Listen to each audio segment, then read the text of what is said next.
Hello. അങ്ങനെ നമ്മൾ വിഷു പർച്ചേസിങ്ങിനായിട്ട് നെസ്റ്റോയിൽ വന്നതാണ്. മൂന്ന് വഴിക്ക് പോയി സൂപ്പർ മാർക്കറ്റ് എത്തിയപ്പോൾ എവിടേക്കാണ് പോയെന്ന് ഒരു പിടുത്തമില്ല. വേഗം സ്നാക്സൊക്കെ എടുക്കാൻ പോയിട്ടുണ്ട് കേട്ടോ. ഒരു പാക്കറ്റ് ബിസ്ക്കറ്റൊക്കെ പൊക്കി പിടിച്ചുകൊണ്ട് നടക്കുന്നുണ്ട്. അവനാണെങ്കിൽ ഈ ബാസ്ക്കറ്റ് തള്ളിക്കൊണ്ട് നടക്കാൻ ഭയങ്കര ഇഷ്ടമാണ്. അതും തള്ളിക്കൊണ്ട് നടക്കുവാണ്. പോണ വഴിക്ക് എന്തൊക്കെ പെറുക്കിയിടുന്നത് ദൈവത്തിന് മാത്രമേ അറിയുള്ളൂ, പിന്നെ അവനും.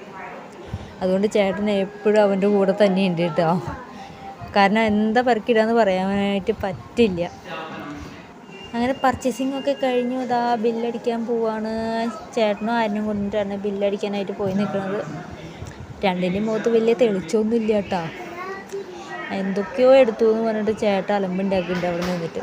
ആവശ്യമില്ലാത്ത എന്തൊക്കെയോ പെറുക്കിയിട്ടിരിക്കുന്നു. അതെടുത്തു ഇതെടുത്തു എന്ന് പറഞ്ഞിട്ട് ബില്ലും നോക്കിയിട്ട് വെറുതെ വഴക്കുണ്ടാക്കാൻ നോക്കുക. അങ്ങനെ തല്ലൂട്ടമൊക്കെ കഴിഞ്ഞ് ഞങ്ങൾ തിരിച്ച് പോയോണ്ടിരിക്കുകയാണ്. വഴി വളരെ മോശമാണ് കേട്ടോ. പണി നടന്നുകൊണ്ടിരിക്കുക റോഡിൽ. വഴി വളരെ മോശം.